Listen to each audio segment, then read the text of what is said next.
and confiscate all of their property, land, money, bank accounts, everything.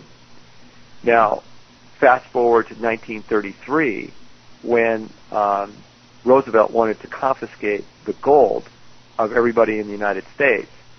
They reclassified everybody as enemy combatants under the Trading with Enemy Act of 1917, and that's the way we've been classified ever since. Now, was that through an executive order, or is that through an act of Congress? The Trading with Enemy Act was passed by Congress. Now, the classification of the American citizens as enemy combatants, what legal form did that take? They just did it. Again, we're not operating under the Constitution anymore. We really stopped operating under the Constitution, which is based on laws of nature, natural law, divine law, God's law, whatever you want to call it, higher law, stopped operating in this country in 1860. And so what we've been operating on since then is corporate law, which is basically what you could call ruler's law. And the thing about ruler's law is that whoever's ruling at the moment can make the law whatever it wants to be. Yeah, now, go ahead. Yeah, next week's show is actually going to talk about this very topic, ruler's law as opposed to natural law or common law. Who's going to be your speaker on that? John Thompson and myself. Oh, fantastic. Beautiful.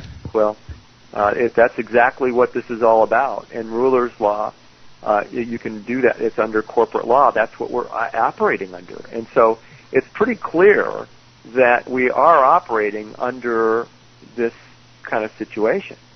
And it's pretty scary. It's pretty scary. Let me tell you about this one case. This is the first time that we can find that there was any official mention of this is an interesting case. It's a Supreme Court case, and Marshall Harlan was the Supreme Court justice. This was a dissenting opinion in Downs versus Bidwell. And here's what he says. Here's a quote. The idea prevails with some, indeed it found expression in arguments at the bar, that we have in this country substantially or practically two national governments, one to be maintained under the Constitution with all its restrictions, the other to be maintained by Congress outside and independently of that instrument. So what the judge is saying here is that people are talking about this at the bar, which means judges and attorneys and cases and everything are talking about these two forms of government. Now, he goes on to say he's very concerned about this. He says, by exercising such powers as other nations of the earth are accustomed to exercise, in other words, that if we are operating outside and independently of the Constitution, we're just like all the other nations of the earth, which is ruler's law. Isn't that fascinating? And then he goes on to say, in that event, we would pass from the era of constitutional liberty, guarded and protected by a written Constitution, into an era of legislative absolutism. So from this and the other things that I've researched on this, it appears to me that over a period of time,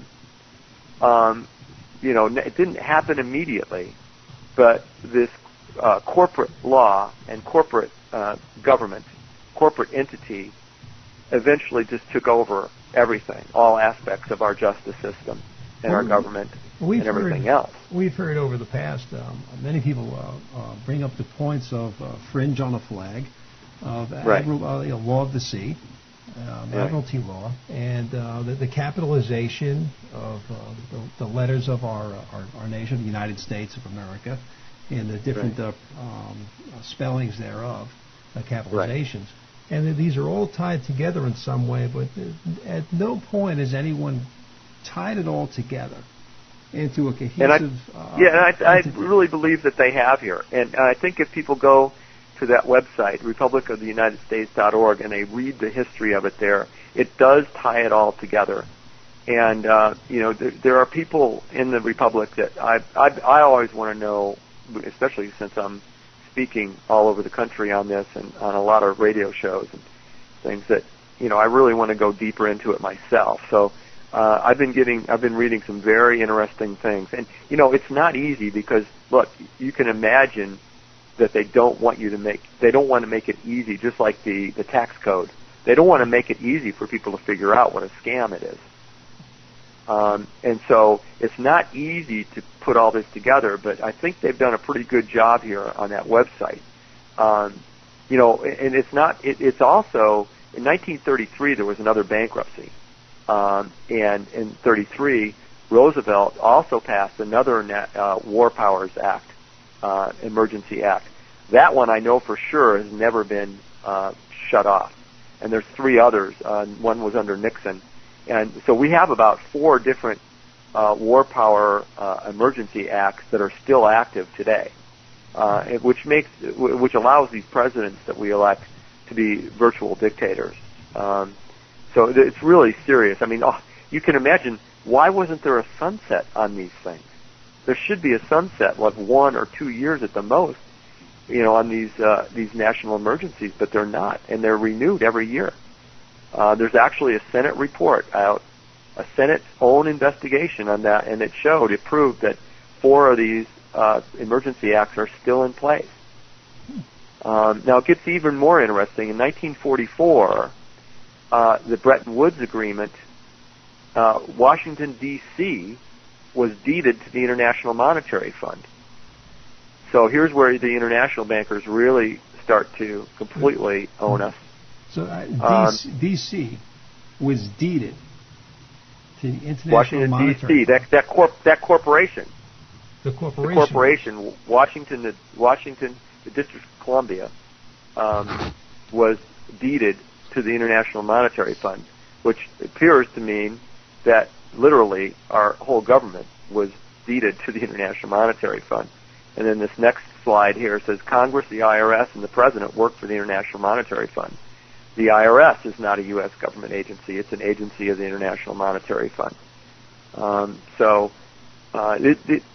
It gets so deep, and it's so crooked and so corrupt and so evil that it's hard to conceive of. It plays out kind of like our national health care bill there. It's just it's so convoluted. There's so much in there. It's just like the tax code. You can't figure it out. And just when you think you've got it figured out, they have a whole new interpretation for it. Exactly. And it's what's really good though. I'm just an eternal optimist personally, but I see how much they're doing right now. All these legislative bills, all these Obamacare, that Oxley bill with the financial regulation, the Food Safety Act, which makes it so you can't have a greenhouse and people can't have a bake sale in the school. I mean, this thing is just out of genetically engineered organisms, and the way that they're trying to control between the government and 5 companies, control the patents on every seed that there is, all the life forms. Yeah, we're big fans of Monsanto. Yeah, it goes on, but it's getting to the point now where people are finally, I believe, people are finally starting to wake up. Well, let's talk about this organization that you're with here. Okay. Now, this Jure government that has been formed. Correct. What is the structure? Who's the president? Who's the vice president? What kind of a structure do we have? Okay, very good question. Okay, first of all, it wouldn't be correct to say that the de jure government has been formed. The de jure government was formed starting when we declared independence in 1776, then with the Articles of Confederation later on in that decade, and which lasted for 10 years. For a lot of people don't realize George Washington was our 11th president. We had 10 presidents under the Articles of Confederation.